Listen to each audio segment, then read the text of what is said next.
सभी को नमस्कार। एक बार पुनः आप सभी का शिक्षा समाचार में हार्दिक स्वागत। IFMS 3.0 पर VRS पेंशन का आवेदन किस प्रकार से करेंगे। जो साथी सेवानिवृत्ति तिथि से पहले स्वैच्छिक सेवानिवृत्ति लेते हैं उन लोगों के लिए पेंशन कुलक है वो ऑनलाइन IFMS 3.0 के माध्यम से किस प्रकार से किया जाना है, पहले HO रोल में जाकर के VRS की एंट्री कैसे करनी है, सारी प्रोसेस अपन लोग इस वीडियो में डिस्कस करने वाले हैं। साथियों, वीडियो बहुत लंबा बनेगा, इसलिए आपसे निवेदन है वीडियो को पूरा अवश्य देखिएगा ताकि आपको VRS के संबंध में पेंशन कुलक किस प्रकार से भरना है और नॉर्मली पेंशन कुलक किस प्रकार से भरना है, दोनों चीजें आप लोगों को इस वीडियो में समझ में आने वाली है। मैं निवेदन करूंगा, आप चैनल पे नए हैं तो सब्सक्राइब अवश्य करिएगा। चलिए साथियों, वीडियो प्रारंभ करते हैं। यात्रा हम शुरू करेंगे। SSO पोर्टल पर लॉगिन होंगे, वहाँ पे IFMS 3.0 पे आना है। यहाँ एक्सेस वर्क स्पेस में आप क्लिक करेंगे सबसे पहले HO रोल में, और वैसे ही अपन नॉर्मल जब प्रोसेस करते हैं पेंशन कुलक तो वहाँ पे साथियों आपको एम्प्लॉय की SSO ID से लॉगिन होना होता है। अभी मैं जैसे एम्प्लॉय की SSO ID से यहाँ पे लॉगिन हो रहा हूँ तो यहाँ देखूंगा कि यहाँ कोई रोल नहीं आ रहा है जहाँ पेंशन के लिए यहाँ टैब्स आएगा, वो पेंशन वाला टैब एम्प्लॉय की आईडी पे नहीं आ रहा है। जब आप एम्प्लॉय की आईडी पे आकर के लॉगिन होते हैं तो एम्प्लॉय आईडी पे आते हैं तो साथियों हम लोगों को यहाँ ESS इस पे आना होता है। इस पे आते हैं तो ऐसा पोर्टल खुलता है, इसमें पेंशन का होता है लेकिन यहाँ टैब नहीं दिख रहा है। वो क्यों नहीं दिख रहा है? क्योंकि इनकी VRS एंट्री नहीं है। अब अपन क्या करेंगे, DDO लॉगिन में जाएंगे। DDO लॉगिन में HO रोल में जाना है आप लोगों को। जैसे आप लोग HO रोल में जाते हैं तो साथियों HO रोल आपको दिखेगा। यहाँ पे आप पेंशन मैनेजमेंट के अंदर जाएंगे। वैसे ही नॉर्मली सैलरी मैनेजमेंट के लिए अपन एम्प्लॉय मैनेजमेंट में जाते हैं सैलरी प्रोसेस के लिए, लेकिन पेंशन वाले के लिए आपको पेंशन मैनेजमेंट में जाना है। पेंशन मैनेजमेंट में जाने से पहले मैं आपको थोड़ा सा ये भी निवेदन करूंगा, आपको पेंशन के अंदर मेकर, चेकर और अप्रूवर पहले से बना लेना होगा। ऐसा रोल असाइनमेंट के अंदर जाकर के वो आप जानते होंगे सभी लोग, उसमें कहीं कोई इश्यू नहीं है। यहाँ पे साथियों आप लोगों को जैसे ही इसमें आते हैं तो यहाँ रोल चेंज करना होता है। अभी अपन किस रोल में हैं? मेकर में है। पेंशन की साइड पर किस में है अपन लोग? मेकर में है। यहाँ हमको अप्रूवर करना पड़ेगा सबसे पहले। देखिए साथियों, मेकर, चेकर और HO अप्रूवर, इस अप्रूवर रोल को आप सेलेक्ट करेंगे। अप्रूवर रोल सेलेक्ट करने के बाद इधर आप लोग देखेंगे बहुत सारे ऑप्शंस आ रहे हैं। इसमें अपने को एक दिख रहा है mark VRS, voluntary retirement system, यानी स्वैच्छिक सेवानिवृत्ति की अपने को एंट्री करनी रहेगी। अपन लोग इस पे क्लिक करेंगे। इस पे क्लिक करते यहाँ पे साथियों आपसे उस व्यक्ति का एम्प्लॉय आईडी मांगा जाएगा। किस प्रकार से? Add employ for mark VRS। यहाँ पे क्लिक करेंगे। यहाँ पे क्लिक करते ही उस कर्मचारी की यहाँ आप लोगों को RJ वाली आईडी लिखनी है और यहाँ सर्च का जो निशान दिख रहा है इस पे सर्च करेंगे तो उस एम्प्लॉयज की पूरी डिटेल्स आपके सामने आ जाएगी। यहाँ पे उसको आप किस प्रकार से रिटायरमेंट करना चाह रहे हैं, VRS या CRS। अपन VRS के माध्यम से करना चाह रहे हैं। VRS date as per the letter, उनका जो सेवानिवृत्ति आदेश नियुक्त अधिकारी द्वारा जारी किया गया है VRS लेने के लिए, तो वो जो डेट है वो डेट आप यहाँ पे डालेंगे। उनका VRS का जो ऑर्डर है, सेक्शन ऑर्डर, वो आप लोग यहाँ पे एंट्री करेंगे। यहाँ कुछ भी रिमार्क डाल देंगे, स्वैच्छिक सेवानिवृत्ति या कुछ भी आप लिख सकते हैं और सबमिट पे क्लिक करेंगे। देखिए साथियों, हमारे जो कर्मचारी हैं वो 1 अगस्त को उन्होंने VRS लिया है। डॉक्यूमेंट्स अपलोड कर रहे हैं। डॉक्यूमेंट अपलोड करने के बाद रिमार्क में आप जो भी चाहें वो लिख सकते हैं। यहाँ देखिए डॉक्यूमेंट अपलोड हो चुका है, आंख का निशान दिख रहा है। यहाँ आप लोग क्लिक करके उसको देख सकते हैं। गलत अपलोड हो गया, डिलीट करके दोबारा कर सकते हैं।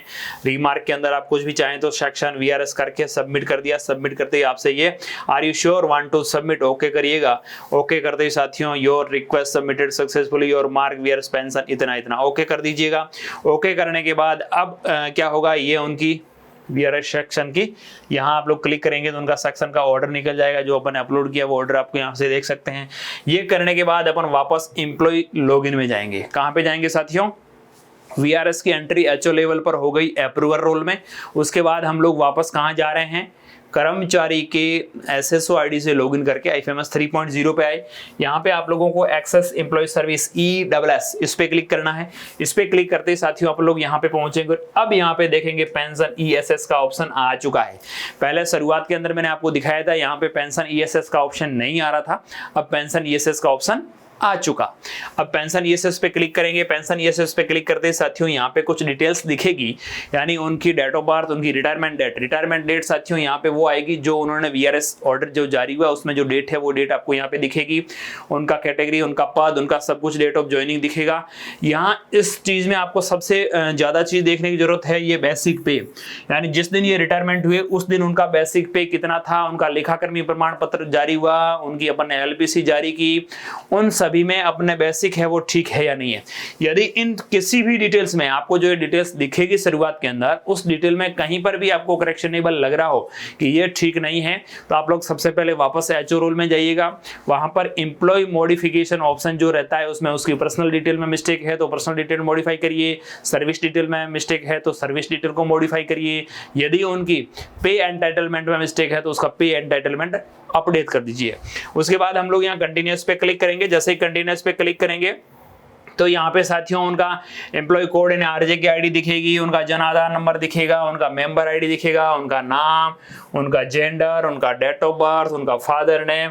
आपको जो ये डार्क कलर में दिख रहे हैं ये सभी साथियों नॉन चेंजेबल है, यानी उनको चेंज नहीं किया जा सकता है। यदि चेंज रिक्वायर्ड हो तो आप लोगों को एचओ रोल के अंदर जाकर के एम्प्लॉय मॉडिफिकेशन टैब से उनका डाटा को मॉडिफाई करना होगा और हाथों हाथ मॉडिफाई करने के तुरंत बाद आप लोग वापस दोबारा ये खोलेंगे तो यहाँ पे नाम जो आपने मॉडिफाई किया है उसके अनुसार आपको यहाँ पे दिखने लग जाएगा। जैसे कईयों के फादर नेम में मिस्टेक है, यानी उनके 10th की मार्कशीट, उनकी सर्विस रिकॉर्ड के अंदर उनका फादर नेम कुछ अलग है उसके, और जो अभी यहाँ अपने को दिख रहा है उसमें कुछ मिस्टेक्स है, तो आप लोग पहले ठीक कर लीजिएगा, उसके बाद ही आवेदन करिए।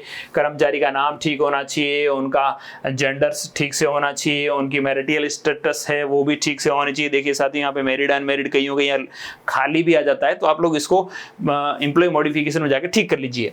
उसके बाद सबसे पहला काम होता है फोटो अपलोड का। फोटो है वो 200 KB से छोटा होना चाहिए, और यहाँ पे साथियों फोटो वो लेता है जो व्हाट्सएप पे अपन शेयर करते हैं। कहीं कहीं पर ऐसा होता है कि अपन लोग जो व्हाट्सएप से शेयर करते हैं वो नहीं लिया जाता है, लेकिन यहाँ पे आईएफएमएस पर व्हाट्सएप के थ्रू आप जो शेयर करेंगे, आप फोन से फोटो खींच लीजिए, कहीं से फोटो लीजिए और व्हाट्सएप के थ्रू शेयर करके यहाँ अपलोड कर दीजिए, हो जाएगा। यानी व्हाट्सएप के थ्रू अपन जो अपलोड करते हैं वो JPEG आपको दिखेगा, जे बड़ा PEG सब बड़े अक्षर में दिख रहे हैं, वो आपको फोटो यहाँ पे अपडेट करना 200 KB से कम में होना चाहिए, कर्मचारी खुद का फोटो। अब यहाँ पे साथियों जो डिटेल्स नहीं है, उनका मोबाइल नंबर, नेशनलिटी, उनका home state, home district, home town, social category वगैरह सारी चीजें आप लोगों को एक बार देखते हुए भरते हुए जाना है। और यहाँ डॉक्यूमेंट्स अपलोड करने हैं। डॉक्यूमेंट्स अपलोड के अंदर कौन कौन से डॉक्यूमेंट्स अपलोड हो रहे हैं साथियों देखिए। एक तो हो रहा है date of birth certificate. Date of birth certificate पुराने लोगों का तो अभी अपने पास होना स्वाभाविक सा नहीं होगा, यहाँ आप लोग 10th की मार्कशीट या आधार कार्ड कोई भी अपलोड कर सकते हैं। उसके बाद आधार कार्ड का डॉक्यूमेंट्स, जॉइंट्स फोटोग्राफ, जो मैरिड हैं उनके लिए जॉइंट फोटोग्राफ्स रहेगा। जो कोई साथी जैसे महिला हैं उनके पति अभी जिंदा नहीं है, विधवा है, तो उनका जॉइंट फोटोग्राफ अपलोड नहीं होगा। यदि कोई पुरुष कर्मचारी और उसकी पत्नी फिलहाल जिंदा नहीं है तो उनका भी जॉइंट फोटोग्राफ नहीं होगा। कोई अनमैरिड है उनका भी फोटोग्राफ्स नहीं होगा। उसके साथ ही पैन कार्ड आप लोगों को अपलोड करना है। सारी चीजें अपलोड हो गई। इन सभी की 500 KB से ज्यादा है वो PDF नहीं होनी चाहिए। फोटोग्राफ्स है वो JPG मिलेगा, बाकी सभी PDFs के अंदर डॉक्यूमेंट्स लेंगे। डॉक्यूमेंट्स एक ही डॉक्यूमेंट्स को आप 2 बार अपलोड नहीं कर पाएंगे। जैसे कुछ साथी डेट ऑफ बर्थ में भी आधार कार्ड करना चाह रहे हो, आधार में भी आधार कार्ड करना चाह रहे हैं। जैसे मैंने यहाँ दोनों में आधार कार्ड किया है तो एक फाइल का नाम आधार रखा, दूसरी का आधार कार्ड रखा, यानी सेम नाम की 2 बार PDF फाइल अपलोड नहीं होगी, आपको विशेष ध्यान रखना है। ये होने के बाद आप लोग यहाँ नेक्स्ट पे, और ये नेक्स्ट पे क्लिक करने से पहले सेव एज ड्राफ्ट पे क्लिक करेंगे साथियों। सेव एज ड्राफ्ट पे क्लिक करेंगे तो ये देखिए यहाँ गया draft saved successfully with request ID. आपको रिक्वेस्ट आईडी मिल जाएगी। रिक्वेस्ट आईडी आपकी टेम्परेरी आईडी है, ये मिलेगी। उसके बाद हम लोग नेक्स्ट पार्ट्स में पहुंचेंगे, या नेक्स्ट के थ्रू करते हुए नेक्स्ट भाग है वो साथियों इसका सेकंड पार्ट पहला है वो आपका कंप्लीट हो गया। सेकंड एम्प्लॉय की सर्विस डिटेल्स आएगी। इसके अंदर एम्प्लॉय है वो रेगुलर था, परमानेंट है, अभी फिलहाल एक्टिव है, सबऑर्डिनेट है, ये सारी कैटेगरीज आप लोगों को सेलेक्ट करनी है। उनका पद क्या है, ये यदि ब्लैंक आ रही हो, आपको खाली दिख रही हो तो यहाँ आप भर सकते हैं, कहीं कोई इश्यू नहीं है। Date of joining, before noon या आफ्टर नोन, उनका date of retirement, date of joining in present designation, ये सारी चीजें आप लोगों को भरते हुए आगे बढ़ना है। ठीक है साथियों, ये सारी चीजें आ जाएगी, कहीं कोई इशू नहीं आएगा आपको। ये भरने के बाद हम लोग यहाँ पे भी डॉक्यूमेंट्स अपलोड करने होते हैं साथियों। कौन कौन से डॉक्यूमेंट्स अपलोड होंगे? 3 तरह के डॉक्यूमेंट्स अपलोड होते हैं सर्विस डिटेल के अंदर। देखिए, 1 नंबर पे आ रहा है अपॉइंटमेंट लेटर, यानी उनकी प्रथम नियुक्ति का जो ऑर्डर है वो ऑर्डर आपको अपलोड करना होगा। कंफर्मेशन यानी स्थायीकरण आदेश की पीडीएफ अपलोड करनी होगी। ज्वाइनिंग एप्लीकेशन, यानी अपन ज्वाइनिंग करने के समय जब पहली बार ज्वाइन किया उस समय जो अपन एप्लीकेशन लिखी थी वो एप्लीकेशन, यानी 3 लेटर्स आपको अपलोड करने हैं और सेव एज ड्राफ्ट करना है। सेव एज ड्राफ्ट होने के बाद आपको वापस यहाँ पे वो आईडी दिखेगी, उसके बाद आप लोग नेक्स्ट पे क्लिक करेंगे। जैसे ही नेक्स्ट पे क्लिक करेंगे अगला भाग रहेगा एड्रेस का। एड्रेस आपको स्टेट डिस्ट्रिक्ट सेलेक्ट करना है, उसके बाद आप रूरल एरिया से हैं या अर्बन एरिया से हैं ये भी सिलेक्टेबल है, सेलेक्ट करना रहेगा। ये करने के बाद देखिए साथियों, मैंने यहाँ पे रूरल एरिया सेलेक्ट किया है। रूरल एरिया में फिर आपको ब्लॉक, अपनी ग्राम पंचायत, अपना विलेज, अपना पिन कोड, अपनी असेंबली, अपना हाउस नंबर करना है। और आपका परमानेंट एड्रेस और करंट एड्रेस सेम है, आप लोग यहाँ से टिक करेंगे, दोनों एड्रेस आ जाएंगे। सेव एंड वेरीफाई, इस पे क्लिक करेंगे। सेव एंड वेरीफाई पे क्लिक करेंगे तो आपके जो नंबर रजिस्टर्ड हैं पोर्टल पर IFMS पर, उस नंबर पर, उस कर्मचारी के उस नंबर पर OTP जाएगा। वो OTP आप लोगों को यहाँ पे दर्ज करना रहेगा। OTP दर्ज करने के बाद आपका ये वेरीफाई हो जाएगा और अगले नेक्स्ट भाग में अपन फैमिली एंड नॉमिनेशन वाले पे पहुंच जाएंगे। यहाँ पे साथियों आपके पे मैनेजर पर और IFMS पर जो डिटेल्स अपडेट हैं, जो फैमिली मेंबर्स हैं, उन सभी के डाटाज यहाँ पे आएंगे, उनके नाम्स आएंगे। अपन लोगों को क्या करना है, यहाँ कईयों के बच्चे हैं वो शादी हो गई, दूसरे परिवार में चली गई, कईयों के बच्चे हैं वो अलग फैमिली में रह रहे हैं, उनका वो अलग फैमिली हो चुकी है, यानी जिनका जन आधार में नाम हो उन सभी को आप लोगों को यहाँ पे ऐड करना है। ठीक है, अब जो एक्स्ट्रा ऐड है उनको आप लोग यहाँ से डिलीट भी कर सकते हैं। उनके डिटेल में कोई एडिटिंग करनी हो तो आप एडिटिंग भी कर सकते हैं। ये देखिए साथियों, यहाँ क्या हुआ, इनकी वाइफ का नाम एक रखा, बाकी सब मैंने डिलीट कर चुका हूँ क्योंकि इनकी जो पुत्री है उनकी शादी हो गई, बच्चों की शादी हो गई, वो अलग रहने लग गए। अभी उनकी 60 साल के आसपास उम्र हुई है, तो स्वाभाविक सी बात है। अब यहाँ पे जन आधार ID डालेंगे और यहाँ साथियों इसको एडिट पे क्लिक करते हैं। एडिट पे क्लिक करते ही आप लोगों को क्या करना है, यहाँ जन आधार ID डालना है। जन आधार नंबर डालते हैं उनकी मेंबर ID आ जाएगी। मेंबर ID सेलेक्ट करते हैं उनका नाम यहाँ ऑटोमेटिकली आ जाएगा। ये जो नाम यहाँ आएगा, देखिए मैं दिखा दूं आपको, यहाँ जो नाम आएगा इस नाम को आप एडिट भी कर सकते हैं उनके आधार कार्ड के अनुसार, उनके जन आधार कार्ड के अनुसार। यदि नाम ठीक से नहीं आ रहा तो आप ठीक से कर सकते हैं। उनका रिलेशन क्या है, उनके साथ वो मैरिड है या नहीं है, ये चीजें करते हुए यहाँ पे साथियों आपको थोड़ा सा एक ध्यान ये रखना है, फिजिकली डिसेबल्ड है या नहीं है। डिफॉल्टली यस आता है, आपको इसको नो करिएगा। डिपेंडेंट यानी वो आप पर डिपेंड है या नहीं है, तो यहाँ यस करना है क्योंकि आपकी पत्नी है तो वो आप पे डिपेंड है, यहाँ पे यस करिएगा। उसके बाद एम्प्लॉयड, यदि क्या वो गवर्नमेंट एम्प्लॉयड है तो यस करिए, वरना नो रखिएगा और इसको अपडेट कर दीजिएगा। जैसे आप लोग अपडेट करेंगे साथियों, उनकी डिटेल्स यहाँ पे अपडेट हो जाएगी, डेट ऑफ बर्थ आ जाएगा, जन आधार, आधार ID, मेंबर ID सब कुछ आ गया। अब हम लोगों को ये शेयर वाला नॉमिनी शेयर अपडेट करने हैं। नॉमिनी शेयर अपडेट के लिए साथियों आप लोगों के सामने यहाँ पे देखेंगे ग्रुप इंश्योरेंस पहले से आ ही रहा है। एरियर्स, कम्यूटेशन और ग्रेजुएटी, ये 3 के लिए आप लोगों को नॉमिनेशन ऐड करना है। आपने जैसे मैंने एरियर को सिलेक्ट किया, एरियर को सिलेक्ट करने के बाद फैमिली मेंबर्स हैं वो आपको यहाँ से सिलेक्ट करना है। उनके आपका साथ रिलेशन क्या है, वो शेयर 100% देना चाह रहे हैं। एक एक करके सारे डिटेल्स मैंने सेव कर दी। सेव एज ड्राफ्ट करूंगा और फिर नेक्स्ट पे क्लिक करूंगा। नेक्स्ट भाग आ रहा है साथियों बैंक डिटेल का। तो बैंक डिटेल आपकी IFMS पोर्टल से ऑटोमेटिकली ली जा रही है, जिसमें आपकी सैलरी क्रेडिट होती है वहां से आ रही है। आप इसको सीधा नेक्स्ट करिएगा। नेक्स्ट करते हैं तो अगले भाग में पहुंचते हैं साथियों। अगला पार्ट आ रहा है कम्यूटेशन का। आप कम्यूटेशन लेना चाह रहे हैं या नहीं लेना चाह रहे, ये एंट्रीज आपको करनी है। यहाँ पे साथियों आपका नाम आएगा और आपकी डेट ऑफ रिटायरमेंट आएगी। आपको कम्यूटेशन यस करना है या नो। यहाँ कम्यूटेशन के बारे में थोड़ा सा मैं बताना चाहूंगा। ये एक तरह का लोन है, जो आपकी पेंशन बनेगी उस पर आपको लोन दे है। लोन आपको लेना है या नहीं लेना है। अधिकतम लोन है वो 33.33 मिलता है, यानी तीसरा भाग आपका जो पेंशन बनेगा उसका 1/3 है वो आपको कम्यूटेशन के रूप में लोन मिल सकता है। उसका है वो फिर धीरे धीरे किस्तों के माध्यम से कुल 5 साल में आपका है वो कम्यूटेशन अमाउंट काटा जाएगा। उसमें यदि आप यस करते हैं तो आपको जो रेट ऑफ रिटायरमेंट है, जैसे किसी की 30 जून रिटायरमेंट है तो उसको अगली 1 जुलाई को यहाँ पे डेट अवश्य चेक कर लेना है। कईयों के साथियों पेंशन कुलक में यहाँ ऑब्जेक्शन आता है कि व्यक्ति 31 जुलाई को रिटायरमेंट हुआ था, उसका कम्यूटेशन है वो 1 अगस्त से लागू होगा और उसका मैक्सिमम आपको 33.33 ही करना है। यदि 33 आप 34 भी करने का प्रयास करेंगे तो ये एरर आएगा और 33.33 ही कर सकते हैं। और ये सारी टर्म एंड कंडीशंस आपको अलाउ करनी है। अलाउ करने के बाद यहाँ पे वेरीफाई एंड सेव पे क्लिक करते हैं तो ओटीपी जाता है मोबाइल नंबर पे, ओटीपी दर्ज कर दीजिएगा और ये वेरीफाई हो जाएगा। वेरीफाई होने के बाद आपको साथियों ये आवेदन फॉर्म अगले नेक्स्ट स्टेप में जाएंगे और नेक्स्ट स्टेप किस चीज का आता है साथियों, पे डिटेल्स का। आपकी जो पे एंटाइटलमेंट डिटेल्स है वो डिटेल्स आपको यहाँ पे शो होगी, वो यदि एकदम ओके दिख रही चाहिए। यहाँ यदि मिस्टेक्स हैं, ये यदि बेसिक ठीक नहीं है तो आपको एम्प्लॉय मॉडिफिकेशन में जाके ठीक करनी है, फिर ही आपको आगे बढ़ना है। ये सारी चीजें आपका लेवल, आपकी date of pay scale, monthly, यहाँ पे आपको ट्रेजरी सेलेक्ट करनी है, यानी आपका पेंशन कहाँ से आएगा। यहाँ ट्रेजरी साथियों ओल्ड डिस्ट्रिक्ट के माध्यम अनुसार ही आ रही है, न्यू डिस्ट्रिक्ट के अनुसार नहीं आ रही है। तो आप लोग ओल्ड डिस्ट्रिक्ट के अनुसार ट्रेजरी सेलेक्ट कर लीजिएगा। ट्रेजरी के बाद यहाँ पे साथियों ऑफिस का एड्रेस, यानी आपका आवेदन फॉर्म कहाँ जाना चाहिए, कहाँ, कहीं पर क्या होता है कि एचओ खुद का यदि आप लोग ये कुलक भरना चाह रहे हैं तो वहाँ उस कंडीशन में अदर्स करना होता है। अदर्स करके जो आपके उच्च अधिकारी हैं उनकी एम्प्लॉय आईडी डालनी होती है और उन पे है वो डीडीओ कोड जो डालेंगे, जिस ऑफिस में आप इसको ट्रांसफर करना चाहेंगे वहां हो जाएगी।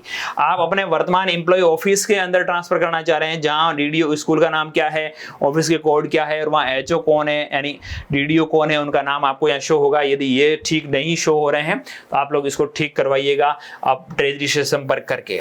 ठीक है साथियों, यहाँ देखिए आप वही ट्रेजरी आ रही है ओल्ड डिस्ट्रिक्ट के अनुसार। मैंने ट्रेजरी सेलेक्ट कर ली, यस करिया। अब यहाँ सबमिट पे क्लिक करता हूँ तो यस बोल रहा है, आपको यस करना है। यस पे क्लिक करते ही आपकी रिक्वेस्ट है वो फॉरवर्ड हो जाएगी। अप्रूव्ड, पेंडिंग यूजर में कुछ नहीं है, फॉरवर्ड में कुछ नहीं, अप्रूव्ड यानी आपके स्तर से अप्रूव होकर के आगे एचओ लेवल पर रिक्वेस्ट जा चुकी। ये तो था कर्मचारी लेवल पर किया जाने वाला कार्य। अब यहाँ कर्मचारी लेवल पे काम कंप्लीट, वापस डीडीओ की एसएसआईडी से लॉगिन होंगे, एचओ रोल में आएंगे।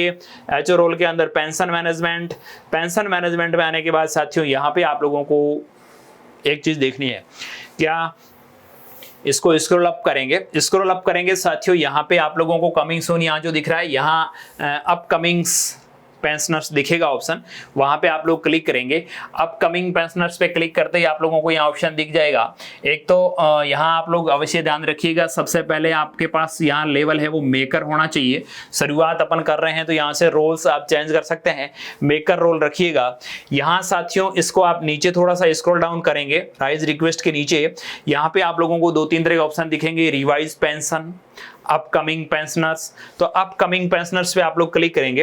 अपकमिंग पेंशनर्स पे क्लिक करते ही आपके जो भी कर्मचारी ने आवेदन किया है वो आप लोगों को यहाँ पे दिखेगा। यहाँ इनिशिएट ई पेंशन आप लोगों को यहाँ पे क्लिक करना है। इनिशिएट ई पेंशन मेकर रोल होना चाहिए। और यहाँ पे साथियों वापस वही profile, family detail, service details, loan calculation, bank documents, बहुत सारे ऑप्शंस खुलेंगे। इसको 100% कंप्लीट करना है अपने को मेकर लेवल पे। इसमें अधिकतर काम मेकर लेवल पे ही हो रहा है, चेकर और अप्रूवर लेवल पे नहीं के बराबर कार्य होता है। तो अपन लोगों को मेकर लेवल पे उस व्यक्ति का जो पेंशन कुलक भरते हैं वहां विशेष ध्यान रखने की जरूरत होती है। यहाँ पे साथियों जो कर्मचारी लेवल से अपने पास आवेदन आया उसकी डिटेल्स आपको दिखेगी। पर्सनल डिटेल के अंदर एम्प्लॉय का फोटो, ज्वाइंट फोटोग्राफ्स, उनके Jan Aadhaar number, employ ID, SSID, gender, name, date of birth, सब कुछ आपको दिखेगा। उसको देखते जाइएगा, स्क्रॉल डाउन करिएगा। सबसे पहले भाग में जो उसकी पर्सनल डिटेल है वहां पे अपलोड सर्टिफिकेट, मैरिड सर्टिफिकेट मांगा जाएगा। यहाँ पे मैरिज सर्टिफिकेट यदि कर्मचारी का उपलब्ध है तो वो डाल दीजिएगा, वरना उनका जन आधार कार्ड डाल सकते हैं, राशन कार्ड डाल सकते हैं। उससे ये वेरीफाई हो सकेगी जिनको आपने मैरिड बताया है उनकी पत्नी का नाम वास्तव में वही है क्या, यानी डॉक्यूमेंटली नाम वेरीफाई करने के लिए आपको मैरिज सर्टिफिकेट के रूप में कोई डॉक्यूमेंट्स अपलोड करना है।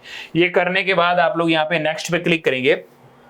ये सक्सेसफुली अपलोड हो गया डॉक्यूमेंट साथियों। डॉक्यूमेंट अपलोड करने के बाद अपन लोग नेक्स्ट वाले भाग में आ रहे हैं। पर्सनल डिटेल्स के बाद सर्विस डिटेल्स आ रही है। उनका सर्विस डिटेल आप लोग एक बार अच्छी तरह से देख लीजिएगा। सर्विस डिटेल के अंदर आपको उनको रिटायरमेंट ऑर्डर, सेक्शन ऑर्डर आपको अपलोड करना है। उनका सेवानिवृत्ति आदेश, जैसे अपन वीआरएस का कह रहे हैं तो वीआरएस का जो सेक्शन ऑर्डर है जिला शिक्षा 3rd ग्रेड के लिए जिला शिक्षा अधिकारी, यानी उनका जो नियुक्ति अधिकारी उनके द्वारा जो जारी किया गया है वो आप लोग यहाँ पे अपलोड करेंगे। अपलोड पे जैसे क्लिक करते हैं, पीडीएफ सेलेक्ट करते हैं, हैं और अपलोड सक्सेसफुली हो जाएगा। सक्सेसफुली होने के बाद हम लोग सारी चीज़ें एक बार देख लेंगे। कंप्यूटेशन यहाँ पे भी अब जैसे कर्मचारी ने ये बाद में विचार आया कि अपने को कंप्यूटेशन नहीं लेना है यानी लोन नहीं लेना है, तो आप लोग यहाँ से नो कर सकते हैं मेकर लेवल पर।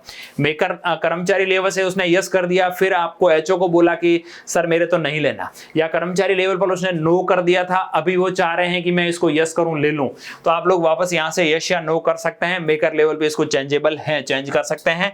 यदि यस करते हैं तो 33.33 और या वापस आप नेक्स्ट करेंगे। नेक्स्ट करेंगे तो एड्रेस डिटेल आएगा, उसको देख लेना है, कहीं कोई संशोधन की आवश्यकता नहीं है, उसको नेक्स्ट करिएगा। जैसे ही नेक्स्ट करते हैं साथियों, अगली डिटेल आएगी उसकी फैमिली डिटेल, फैमिली मेंबर अपन जिनको ऐड किया वो आपको यहाँ पे दिखेंगे और नेक्स्ट पे करेंगे। नेक्स्ट पे करते ही नॉमिनेशन आएगा, उन्होंने कम्युनिकेशन के लिए, एरियर के लिए, ग्रेजुएटी के लिए जिनको नॉमिनेशन बना रखा है उनका डिटेल्स आएगा, आप लोग इसको नेक्स्ट कर दीजिएगा। नेक्स्ट करने के बाद अगली डिटेल आएगी साथियों उसकी सर्विस रिकॉर्ड्स। सर्विस रिकॉर्ड के अंदर यहाँ पे आपको डीई यानी डिपार्टमेंटल इंक्वायरी का एंट्री करना जरूरी है। ये छोटा सा कार्य है लेकिन बहुत बड़ा काम है। आगे जाकर के विभागीय कार्रवाई उन पे प्रस्तावित है या नहीं है, पीछे के कार्यकाल में उनके रही नहीं रही, उसको एंट्री करनी होती है। ये आपको यहाँ पेंसिल का निशान दिख रहा है, या पेंसिल के निशान पे क्लिक करना है। पेंसिल के निशान पे आप लोग जैसे ही क्लिक करेंगे तो यहाँ पे साथियों उनकी टोटली आपको दिखाया जाएगा डी स्टेटस यानी डिपार्टमेंटल इंक्वायरी पेंडिंग है या नहीं। यदि यश करते हैं तो आपके उनके खिलाफ किस प्रकार की डिपार्टमेंटल इंक्वायरी अपडेट पेंडिंग है वो आप लोग एंट्री करेंगे। उनके खिलाफ नहीं है तो आप लोग नो पे क्लिक करेंगे। नो पे क्लिक करते साथियों ऐड सर्विस रिकॉर्ड वगैरह कुछ नहीं करना है, आपने नो पे क्लिक किया और कैंसिल कर देंगे। कैंसिल करके जैसे आप लोग वापस आएंगे यहाँ पे, तो यहाँ पे साथियों नो ऑटोमेटिकली दिखा हुआ आ जाएगा। क्या करना है वापस दिखा दूं, आप लोग इस पे नो करिएगा, नो करके यहाँ से कैंसिल कर दीजिए। कैंसिल करते ही वापस आप लोग यहाँ पे पहुंचेंगे तो उनके खिलाफ डिपार्टमेंटल इंक्वायरी नहीं है। आप लोग एक बार इस चीज को देख लीजिएगा, जो लेखाकर्मी प्रमाण पत्र है वहां दिखाया जाएगा, लिखा हुआ रहता है कि टोटल उनकी कितनी सर्विस हुई। आप लोग भी कैलकुलेट कर दीजिएगा उनकी ज्वाइनिंग डेट के अनुसार कितनी सर्विस हुई, वो यदि सही है तो ओके। आप लोग नेक्स्ट करिए यहाँ से। जैसे ही नेक्स्ट करते हैं तो अगला भाग आता है लोन्स एंड एडवांसेस। यदि उन्होंने कोई लोन एडवांस ले रखा हो विभाग के थ्रू, तो ऐसा किसी का होता नहीं है, तो आप लोग नेक्स्ट पे क्लिक करेंगे। नेक्स्ट पे क्लिक करते ही अगला भाग आता है पे डिटेल्स। उनका पे डिटेल क्या है, कौन से बजट हेड से उनको है वो पेंशन दी जानी है, बेसिक उनका आ जाएगा। यहाँ पे उनका डीए अमाउंट आ रहा है। यहाँ हम लोगों को एलपीसी अपलोड करनी है। इस लेवल में पे डिटेल्स के अंदर उस कर्मचारी की एलपीसी, तदर्थ एलपीसी जिसको बोलते हैं, जैसे कोई व्यक्ति अगस्त की बजाय सितंबर अक्टूबर में रिटायरमेंट हो रहा है, 2-3 महीने बाद अपन पहले भर रहे हैं, तो उनकी उस महीने में एलपीसी कौन सी रहेगी, उनको लास्ट पेमेंट कितना दिया जाएगा, वो एलपीसी आप लोगों को यहाँ पे अपलोड करनी है और सीधा नेक्स्ट पे क्लिक करना है। जैसे हम लोग नेक्स्ट पे क्लिक करेंगे, एलपीसी अपलोड हो गई। एलपीसी अपलोड होने के बाद अपन next additional allowance recovery and deduction details, यदि उनको किसी प्रकार कोई रिकवरी हो तो आप लोग एंट्री करिए, वरना नेक्स्ट पे क्लिक करिए। नेक्स्ट पे क्लिक करते हैं अगला भाग आएगा वही साथियों कम्युटेशन का। कम्युटेशन उनको 1 सितंबर से होना है। ये देखिए साथियों, अब व्यक्ति हमारा 1 अगस्त को रिटायरमेंट हो रहा है, यानी 31 जुलाई को रिटायरमेंट हो चुके हैं और यहाँ 1/9 आ रही, आनी कितनी चाहिए थी 1 अगस्त। तो आप लोग यहाँ 1 अगस्त क्लिक करेंगे, डेट चेंज करिएगा। मैंने इनकी डेट चेंज करके 1 अगस्त कर दी। अब इनका कम्युटेशन फैक्टर आ रहा है या परसेंटेज भी आ रहा है, इसको नेक्स्ट करिए। नेक्स्ट करने के बाद साथियों उनकी पेंशन डिटेल्स दिखेगी आपको। उनका वर्तमान अमाउंट इतना है, पेंशन इतनी बनेगी, कम्युटेशन पेंशन इतना कट जाएगा, उनकी रिड्यूस पेमेंट इतनी रह जाएगी, फैमिली पेंशन इतनी होनी है, इन्हें पेंशन इतनी होगी, डीए रेट 50% मिलेगा, 31 जुलाई 2031 तक उनका रहेगा, 1 अगस्त 2024 से उनको है वो पेंशन कम्युटेशन डेट रहेगी, उनका ग्रेजुएटी इतनी मिलने वाली है, ये चीज़ें आपको दिख जाएगी। उनका बजट हेड ये रहने वाला है, ये कोई चेंजेबल है नहीं। इसको नेक्स्ट करिए। जैसे हम लोग नेक्स्ट करते हैं तो अगले भाग में पहुंचता है बैंक एंड ट्रेजरी डिटेल्स। यहाँ पे साथियों आपको कैंसल चेक या बैंक डायरी की पीडीएफ बना लेनी, वो अपलोड करनी अनिवार्य है, वो अपलोड करेंगे। देखिए यहाँ पे क्लिक करके अपलोड सक्सेसफुली हो गई। अब अपन अगले भाग में पहुंचेंगे नेक्स्ट करते हुए, वहां से नेक्स्ट करेंगे। नेक्स्ट करके आगे पहुंचते हैं तो आएगा डॉक्यूमेंट्स। यहाँ पे डॉक्यूमेंट्स के अंदर अपन पीछे बहुत सारे डॉक्यूमेंट्स अपलोड करते आए हैं, यहाँ साथियों कुछ एडिशनल डॉक्यूमेंट्स अपलोड करने हैं। पहले इसमें प्रपत्र 27 और 27A, प्रपत्र 28, एनओसी वगैरह डॉक्यूमेंट्स अपलोड का ऑप्शन रहते थे, लेकिन अभी साथियों केवल एडिशनल डॉक्यूमेंट्स ऐसे करके ऑप्शन आ रहे हैं। यहाँ पे आपको फॉर्मेट 70, फॉर्मेट 80, 28 और 80A और एक जहां कार्यालय है वहां की एनओसी यानी उनके पास किसी भी प्रकार का कोई राजकीय बकाया नहीं है, ऐसा आप लोगों को एक NOC लेटर बनाना रहेगा। ये फॉर्मेट्स मैं आपको हमारे टेलीग्राम चैनल पे डाल दूंगा साथियों, वहाँ से आप लोग डाउनलोड करके फॉर्म भर सकते हैं, कहीं कोई इश्यू नहीं रहेगा। आपको कोई भी तरह का आपको चाहिए तो हमारे टेलीग्राम चैनल का विजिट करिएगा। टेलीग्राम चैनल का लिंक है मैं इस वीडियो के डिस्क्रिप्शन में डाल रहा हूँ, वहाँ से आप लोग ले सकते हैं। आप डॉक्यूमेंट्स अपलोड कर दीजिएगा। देखिए मैंने एडिशनल डॉक्यूमेंट्स के अंदर 2 तरह के डॉक्यूमेंट्स अपलोड किए हैं। यहाँ पे तो प्रपत्र 27 और 28 किए हैं, और यहाँ पे साथियों जो कार्यालय द्वारा NOC जारी की गई थी वो NOC अपलोड की है। और नेक्स्ट पे क्लिक करूंगा। नेक्स्ट पे क्लिक करने के बाद अगली डिटेल्स आ रही है साथियों, conditions and term and conditions आपको अलाउ करनी है। यहाँ पे जैसे ही क्लिक करेंगे तो यहाँ पे साथियों जिस दिन आप लोग आवेदन फॉर्म भरेंगे वो डेट आएगी। आपको यहाँ डेट चेंज करने की आवश्यकता नहीं है। यहाँ वो डेट आती है जिस दिन अपन लोग आवेदन फॉर्म भर रहे होते हैं। और यहाँ पे आपको जो रिटायरमेंट ऑर्डर है वो रिटायरमेंट ऑर्डर नंबर यहाँ पे टाइप करने हैं, और यहाँ जो रिटायरमेंट ऑर्डर उनका जारी हुआ उसकी डेट क्या है वो डेट सेलेक्ट करनी है। दोनों चीजें हो गई। देखिए उनका ऑर्डर नंबर 1299 है, उनकी डेट है वो 24/5/24 को है वो रिटायरमेंट ऑर्डर जारी हुआ। उसके बाद ये सारी टर्म एंड कंडीशंस मैं अलाउ कर देता हूँ और यहाँ पे प्रोसेस पे क्लिक करता हूँ। जैसे ही प्रोसेस पे क्लिक करता हूँ तो यहाँ कुछ कमेंट्स मांगेगा, आप लोग इनमें से किसी एक को कर दीजिएगा और फॉरवर्ड पे क्लिक करिएगा। जैसे ही आप लोग फॉरवर्ड पे क्लिक करते हैं तो फॉरवर्डेड सक्सेसफुली हो जाएगा, और ये रिक्वेस्ट है वो अगले लेवल पर मेकर से चेकर पे चली गई। यहाँ कई साथियों के सवाल आते हैं कि हमारे को लगता है कि मेकर लेवल पर जो कर्मचारी लेवल से आवेदन आया वो ठीक नहीं है, उसमें मिस्टेक्स है, हमें मेकर लेवल से आगे फॉरवर्ड ना करके रिवर्ट करना है कर्मचारी लेवल पर। तो साथियों मैं आपको स्पष्ट कर देना चाहूँगा, कर्मचारी लेवल पर रिक्वेस्ट को वापस रिटर्न करने का कोई तरीका नहीं है। आप लोगों को यदि कहीं मिस्टेक लगता है कि ये कर्मचारी लेवल से मिस्टेक्स हुई है तो आप क्या करिए, सबसे पहले वो जहां मिस्टेक्स रही उसे HO लेवल से ठीक कर दीजिए। HO लेवल से ठीक करने के बाद उस कर्मचारी की आईडी से दोबारा से आवेदन करवाइए। दोबारा वही पेंशन ESS में जाकर के दोबारा उसका जैसा अपन ने अभी किया वैसे कर्मचारी लेवल से दोबारा से आवेदन फॉर्म करवाइए। उस आवेदन में जो करेक्शनेबल था वो करेक्शन करते हुए वापस आप फॉरवर्ड करेंगे तो जो मेकर लेवल पर आपको रिक्वेस्ट आईडी दिख रही थी वहां 1 की बजाय 2 दिखने लगेगी। जो रिक्वेस्ट आईडी आपको ठीक लग रही है, जिसमें पेंशन उसका ठीक है, जो रिकॉर्ड ठीक है, उसको मेकर लेवल पे बनाते हुए आगे फॉरवर्ड करेंगे। ठीक है, मेकर लेवल से एम्प्लॉय लेवल पर वापस रिटर्न करने का कोई तरीका नहीं है। आप लोग मेकर लेवल से आगे चेकर लेवल पर ही फॉरवर्ड ही कर सकते हैं, रिवर्ट करने का तरीका नहीं है। मिस्टेक हो तो कर्मचारी लेवल से दोबारा बनाइए और मेकर लेवल से उसे फिर चेकर लेवल पर फॉरवर्ड करिए। ये मेकर लेवल से ओके हो गई। अब चेकर लेवल पे चली गई है तो यहां से मैं रोल चेंज करूंगा। मेकर की जगह क्या करूंगा साथियों, ये रिक्वेस्ट यहां से फॉरवर्ड हो चुकी मेकर से, और मैं यहां रोल चेंज करते हुए चेकर पे क्लिक करूंगा। जैसे चेकर लेवल पे आता हूं तो यहां पे साथियों मुझे यहां व्यू ऑल टास्क इस पे क्लिक करना है। अब की बार चेकर लेवल पे हैं तो व्यू ऑल टास्क आप लोगों को यहाँ कॉर्नर में दिखेगा। इस पे जैसे आप कर्सर से क्लिक करेंगे तो आपके जो रिक्वेस्ट पेंडिंग है वो आपको यहाँ दिखेगी। आपके पास रिक्वेस्ट पेंडिंग है, आप पहले एक फॉरवर्ड कर चुके हैं किसी और व्यक्ति की, अभी आपके पास जो रिक्वेस्ट पेंडिंग है इस रिक्वेस्ट आईडी आपको यहाँ ब्लू कलर में दिखेगी। उस ब्लू कलर वाले रिक्वेस्ट आईडी पे जैसे ही क्लिक करेंगे वापस वही फॉर्म खुलेगा। चेकर लेवल पर भी साथियों वही चीजें हैं जो अपन ने मेकर लेवल पे की। चेकर लेवल का मतलब हो गया आपको चेक करना है कि वहां जो पीछे से डाटा आया वो सही है या नहीं। ठीक है, अब चेकर लेवल पे क्या चीजें ज्यादा अपडेट करने की आवश्यकता है वो ही अपन डिस्कस करेंगे, तो अपन ज्यादा ताकि वीडियो लंबा नहीं बने। अब यहाँ पे भी वही सेम डिटेल्स है जो मेकर लेवल पर थी। एक बार सरसरी निगाहों से आप लोग इसको देख लीजिएगा और नेक्स्ट करिएगा। और यहाँ पे साथियों देखिए सबसे लास्ट ट्रेजरी वाला आइए जो बैंकिंग डिटेल्स का आया। बैंकिंग डिटेल्स के बाद आप नेक्स्ट करेंगे तो डॉक्यूमेंट्स मांगेगा। चेकर लेवल पे आपको केवल एक डॉक्यूमेंट अपलोड करने की आवश्यकता है, वो क्या, AAO प्रमाण पत्र यानी लेखा कर्मी प्रमाण पत्र जो रहा है वो आप लोगों को चेकर लेवल से अपलोड करना है। चेकर लेवल पर सारे डॉक्यूमेंट जो मेकर लेवल से आपने अपलोड किए थे या कर्मचारी लेवल से जो अपलोड किए गए हैं वो सारे के सारे डॉक्यूमेंट्स आपको यहाँ पे दिखेंगे। आपको ये प्रीव्यू का ऑप्शन दिख रहा है, या प्रीव्यू पे क्लिक करते हैं। जैसे मैं प्रीव्यू पे क्लिक करता हूँ तो मुझे डॉक्यूमेंट्स ये ऐसे दिखेंगे। आप लोगों को जो PDF आपने अपलोड की वो सारी दिखेगी। यहाँ आप लोगों को क्या करना है, अकाउंट पर्सनल सर्टिफिकेट यानी AAO का जो लेखाकर्मी का प्रमाण पत्र है वो आप लोगों को यहाँ पे ब्राउज पे क्लिक करते हुए PDF बना करके अपलोड करना है। जैसे अपलोड सक्सेसफुली हो चुका, आप यहाँ से देख भी सकते हैं कि मैंने जो चढ़ाया वो ठीक है या नहीं है। नेक्स्ट करेंगे। नेक्स्ट करते हुए टर्म एंड कंडीशंस आएगी, आप उसे देख लीजिएगा। यहाँ एग्री करते हुए फॉरवर्ड टू टेक्निकल्स, आप लोगों को इस ऑप्शन पे क्लिक नहीं करना है। फॉरवर्ड टू टेक्निकल्स करते हैं तो टेक्निकल डिपार्टमेंट को ये चीजें फॉरवर्ड होती है आईएफएमएस के, और वहां से उसको अपडेट करने के लिए आप लोग रिक्वेस्ट डाल सकते हैं, लेकिन अपने ऐसा कहीं कुछ है नहीं।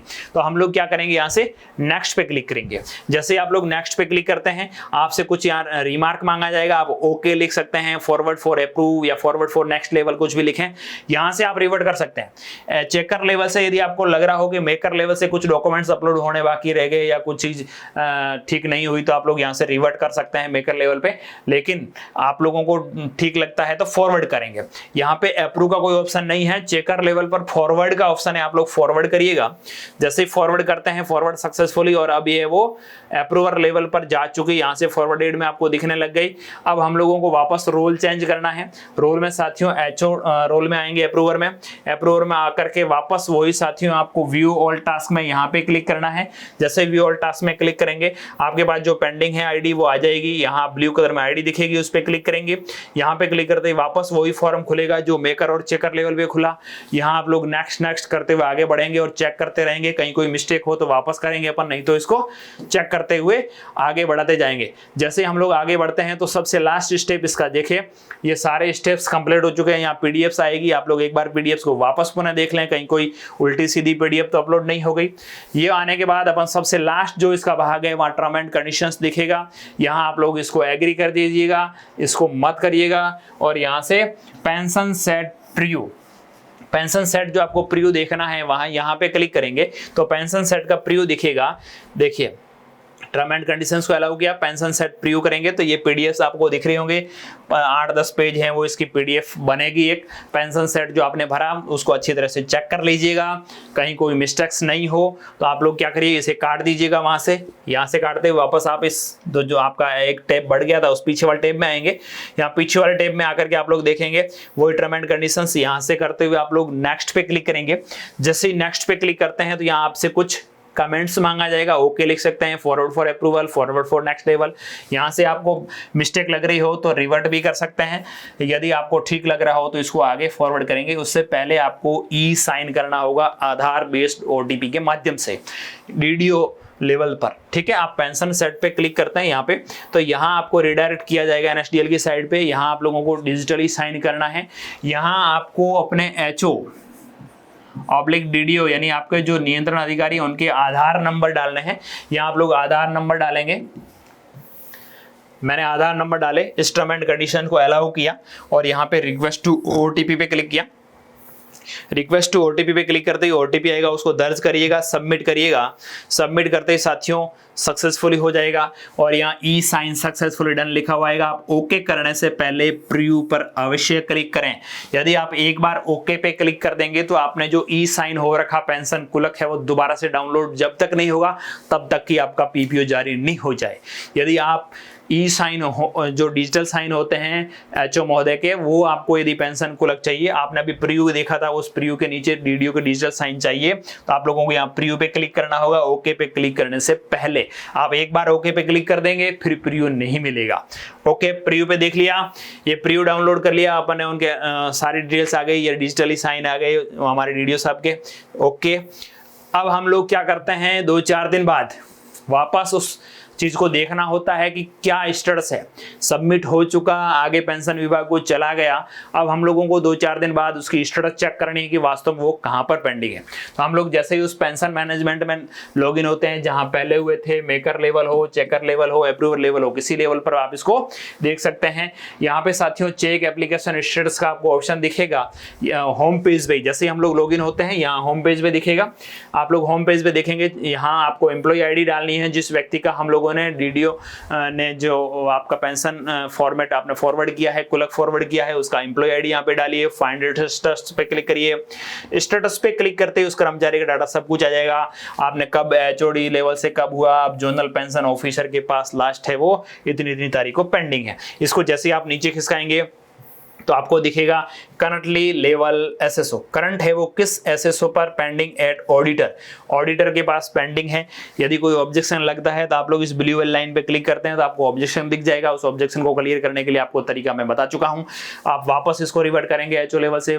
यदि वहां पेंशन विभाग से यदि कोई ऑब्जेक्शन आता है तो अपना आवेदन फॉर्म वापस एचओ लेवल पर दिखेगा, यानी अप्रूवर लेवल पर, वहां से आप उसको रिवर्ट करेंगे चेकर पर, चेकर से रिवर्ट आएगा मेकर पर, मेकर लेवल पे वापस उसको ठीक करेंगे, फिर वापस फॉरवर्ड चेकर अप्रूवर होते हुए वापस पेंशन विभाग को जाएगा।